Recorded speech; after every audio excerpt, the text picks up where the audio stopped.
جو شخص اپنے بارے میں یہ دعویٰ کرے کہ میں اللہ کے ہاں بھی مومن ہوں اور یعنی اللہ کی نظر میں بھی مومن ہوں، تو اس کا یہ دعویٰ جو ہے یہ بدعتی لوگوں کا دعویٰ کہلائے گا، اس لیے کہ اس نے اللہ کے علم کا احاطہ کیسے کر لیا۔ اہل سنت والجماعت ہمیشہ کہتے ہیں کہ ہم اللہ کے ساتھ مومن ہیں، یعنی اللہ پر ایمان رکھتے ہیں، اللہ کی نظر میں ہم کیا ہیں یا ہمارے ایمان کی حقیقت قیامت کے دن کیا مرتب ہوگی اس کے بارے میں ہم دنیا میں فیصلہ نہیں کر سکتے۔ یہ بھی ایک عقیدہ ہے جو آپ نے رکھنا ہے، اور یہی کہنا ہے کہ میں مومن ہوں، اللہ کی نظر میں کیا ہوں میں نہیں بتا سکتا۔ یہ بات بھی اصولاً بالکل درست ہے، یعنی اللہ تو فیصلہ قیامت میں کرے گا، ہمارے پاس اللہ کے فیصلے کو جاننے کا کوئی ذریعہ نہیں ہے۔ اللہ تعالیٰ نے جو اصول بیان کیے ہیں، ہم زیادہ سے زیادہ یہ کر سکتے ہیں کہ وہ اصول لوگوں کو بتائیں، اپنی ذات پر بھی ان اصولوں کا اطلاق کر کے ہم مطمئن ہو سکتے ہیں کہ ہم صحیح راستے پر ہیں، اور یہی ہونا بھی چاہیے۔ لیکن یہ کہ اللہ کی نظر میں میری کیا حیثیت ہے، اللہ تعالیٰ میرے ایمان کو قبول فرماتے ہیں، میرے عمل کو قبول فرماتے ہیں، اس میں ایک بندہ عاجز کی جگہ پہ کھڑا رہنا چاہیے۔ وہ قادر مطلق ہے اور ہم عاجز مطلق ہیں، تو ایک عاجز بندے کی جگہ پہ کھڑے ہو کر اپنا عمل بھی پیش کرنا چاہیے، اپنا ایمان بھی۔ اس کی قبولیت اس کی نگاہ میں کیا ہوگی، کیا درجہ پائے گی، یہ سب قیامت میں معلوم ہوگا۔ تو بات اصولاً بالکل درست ہے، لیکن پھر وہی توجہ دلاؤں گا کہ یہ بھی ظاہر ہے کہ ایک زاویہ نظر ہے، ایک چیز کو دیکھنے کا زاویہ۔ قرآن مجید نے جگہ جگہ متنبع کیا ہے، بلکہ یہود کو متنبع کیا ہے کہ یہ تم سے اللہ نے کوئی وعدہ کیا ہوا ہے جو تم فلاں اور فلاں دعوے کر دیتے ہو۔ تو فرمایا کہ میں نے تو ایسا کوئی دعویٰ نہیں کیا، یعنی اس طرح کا وہ وعدہ بھی نہیں کیا۔ قیامت برپا ہوگی، وہاں دیکھیں گے، لوگوں کا حساب کتاب ہوگا، اصول بیان کر دیے۔ یعنی قرآن مجید کا معاملہ یہ ہے کہ اصول بیان کر دیے، اور یہ کہا جا سکتا ہے کہ جب اللہ کا پیغمبر دنیا میں موجود تھا تو اس وقت جو جماعت پیغمبر پر ایمان لائی، اس پر بعض تبصرے آخرت کے لحاظ سے بھی ہو گئے ہیں، اور ان کو بعض بشارتیں بھی دے دی گئی ہیں۔ تو گویا جہاں اللہ تعالیٰ نے کوئی بات ہمیں بتا دی ہے، جیسے صحابہ کرام کی جماعت کے بارے میں بتا دیا کہ اللہ ان سے راضی ہو گیا، اس طرح کی کوئی اطلاع اللہ کی طرف سے آ جائے، اللہ کے پیغمبر کی طرف سے آ جائے، وہ درست۔ لیکن یہ کہ میں اپنے بارے میں، آپ اپنے بارے میں، یا کسی گروہ کے بارے میں ہم یہ بات کیسے کہہ سکتے ہیں کہ اللہ کی نگاہ میں اس کا کیا درجہ ہے؟ یہ درجہ قیامت میں اللہ بتائیں گے یا ہمارے سامنے آئے گا، تو اسی وقت ہمارا علم بنے گا۔ اس وقت اللہ سے معافی مانگتے رہنا چاہیے، استغفار کرتے رہنا چاہیے، اور اس کی جدوجہد کرنی چاہیے کہ اللہ کی نگاہ میں ہم قبول کر لیے جائیں۔ ٹھیک ہے، تو آپ نے واضح فرمایا، آگے بڑھاتے ہیں سلسلے کو۔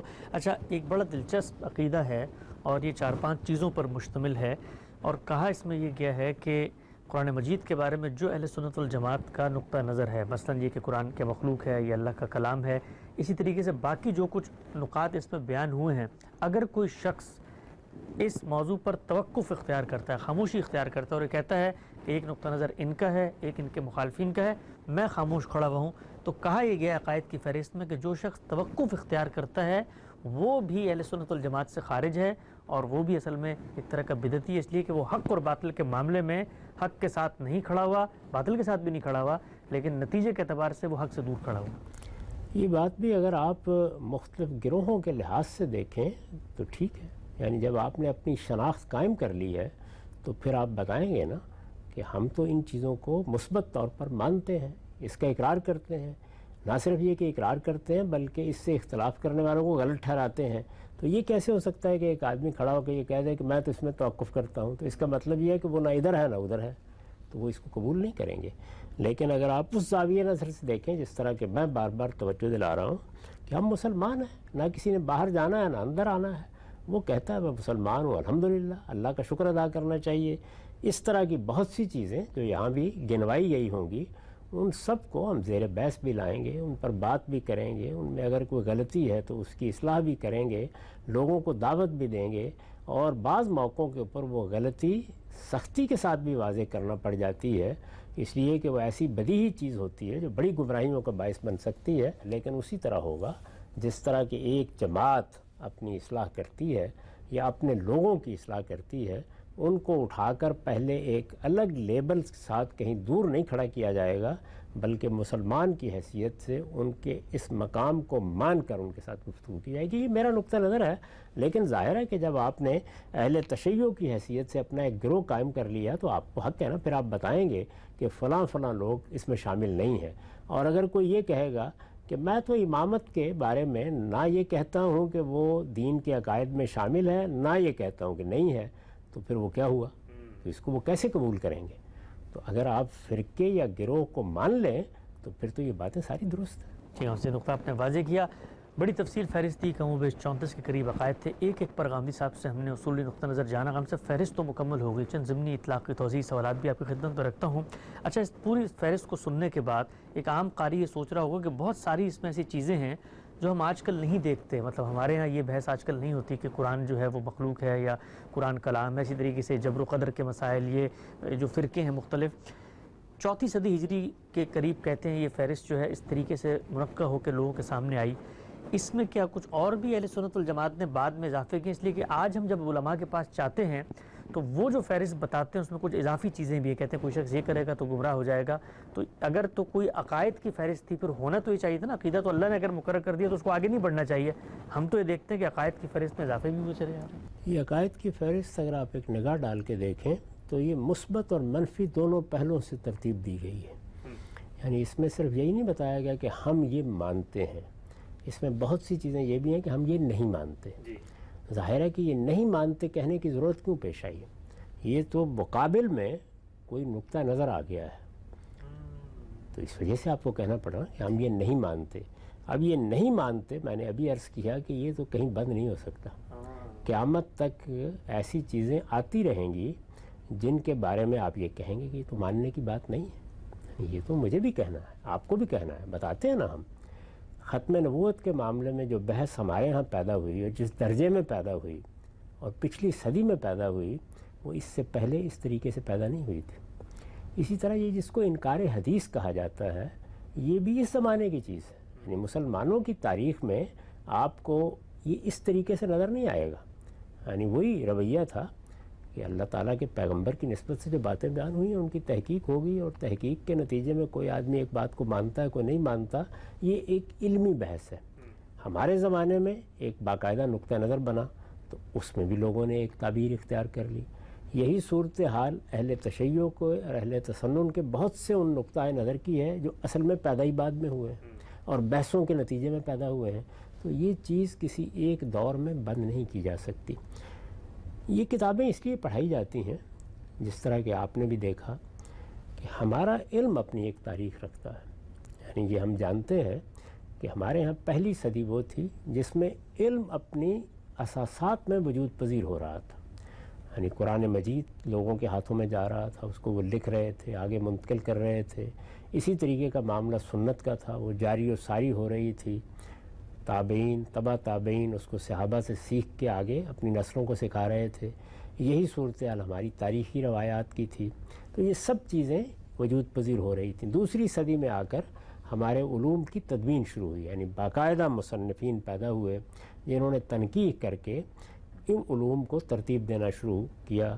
اس میں کچھ آلات کے علوم بھی تھے، وہ بھی ترتیب پا گئے، یعنی نحو الگ سے ایک علم بن گیا، صرف الگ سے ایک علم بن گیا، اسی طرح لغت الگ سے ایک علم کے طور پر ترتیب پا گیا۔ عرب کی تاریخ نے بجائے خود ایک بڑی حیثیت اختیار کر لی، حدیث بھی اسی طریقے سے، تفسیر بھی شروع ہو گئی، تو بے شمار علوم پیدا ہونا شروع ہو گئے۔ پھر اس کے بعد ان علوم کی اپنی تنقیح کا ایک اور دور آیا، اس میں کوئی 2-3 صدیاں گزریں، تو چوتھی 5ویں صدی در حقیقت یہ کہا جا سکتا ہے کہ ہمارے علوم کے منتہائے کمال تک پہنچ جانے کی صدی ہے۔ اس کے بعد دنیا تو رک نہیں گئی، موجود ہے، تو اس میں چھوٹی چھوٹی چیزیں پیدا ہوتی رہتی ہیں، لیکن اگر آپ غور کر کے دیکھیں تو بالعموم وہ سب چیزیں اصول میں اوپر زیر بحث آ چکی ہیں، یعنی کسی نہ کسی درجے میں، اس لیے کہ انسانی معاشرہ ہے، کوئی نئی نسلیں تو نہیں پیدا ہو گئیں، نئے نئے پہلو ضرور سامنے آتے ہیں، لیکن اصول کی حد تک آپ کو جو کتابیں اس نوعیت کی آپ دیکھتے ہیں ان میں یہ مباحث مل جاتے ہیں۔ اطلاقی پہلو سے دیکھنا پڑتا ہے کہ اچھا فلاں بات بیان کی گئی تھی تو اس کی کیا نوعیت تھی، تو یہ ایسے ہی رہے گا۔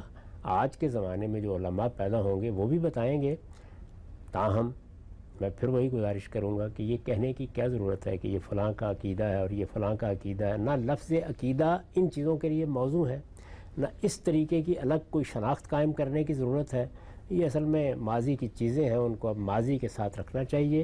اس وقت ہمیں یہ پیغام لوگوں کو دینا چاہیے کہ مراکش سے انڈونیشیا تک اور دنیا بھر میں پھیلے ہوئے لوگوں میں وہ سب لوگ جو اپنے آپ کو مسلمان کہتے ہیں، محمد الرسول اللہ صلی اللہ علیہ وسلم پر ایمان رکھتے ہیں، وہ مسلمان ہیں۔ ان کا تعارف مسلمانی کی حیثیت سے کیا جائے گا، ان کے ساتھ تمام قانونی معاملات بالکل درست ہوں گے، ہم ان کو اپنا بھائی سمجھیں گے، اور ان کے عقائد نظریات میں اگر کوئی چیز غلط دیکھیں گے تو محبت کے ساتھ، حکمت کے ساتھ اس کی غلطی واضح کریں گے۔ جو کچھ گفتگو ہوگی وہ استدلال کے ساتھ ہوگی، نہ لوگوں پر فتوے لگائے جائیں گے، نہ ان کے خلاف کوئی محاذ برپا کیا جائے گا۔ اس طرح کے رویوں کی بجائے علم کا رویہ، مکالمے کا رویہ، ایک دوسرے کی بات سمجھ کر کسی کی غلط فہمی کو دور کرنے کا رویہ اختیار کیا جائے گا۔ اور ہماری مذہبی شناخت، باقی شناختیں ہیں، میں پاکستانی ہوں، میری ایک برادری ہے، میری ایک قوم ہے، وہ سب رہیں گی، وہ دنیاوی شناختیں ہیں۔ میری مذہبی شناخت مسلمان کی ہے، اور اب ہمیں لوگوں کو باور کرانا چاہیے کہ اس مذہبی شناخت کے سوا ہم کسی دوسری مذہبی شناخت کو قبول نہیں کرتے۔ یہ ہمارے باپ ابراہیم کا رکھا ہوا نام ہے، اسی سے ہم اپنا تعارف کرائیں گے، اور اسی تعلق کے ساتھ ایک دوسرے کو اپنا بھائی سمجھیں گے۔ انما المؤمنون اخوہ، سب مسلمان آپس میں بھائی ہوتے ہیں۔ اس حیثیت سے ایک دوسرے کا تعارف بھی حاصل کریں گے، اس کے حقوق بھی ادا کریں گے، اس سے متعلق اپنے فرائض بھی پورے کریں گے، تاہم کسی غلطی کے ساتھ مصالحت نہیں کریں گے۔ وہ غلطی بتائیں گے، اور اس کی نوعیت اگر سنگین ہوگی، یعنی وہ شرک کی نوعیت کی غلطی ہے، کفر کی نوعیت کی غلطی ہے، ارتداد کی نوعیت کی غلطی ہے، اس میں کوئی فسق ہو رہا ہے، ہر چیز واضح کریں گے، لیکن بات پر تبصرہ کریں گے، فرد کے بارے میں کوئی تبصرہ نہیں کریں گے۔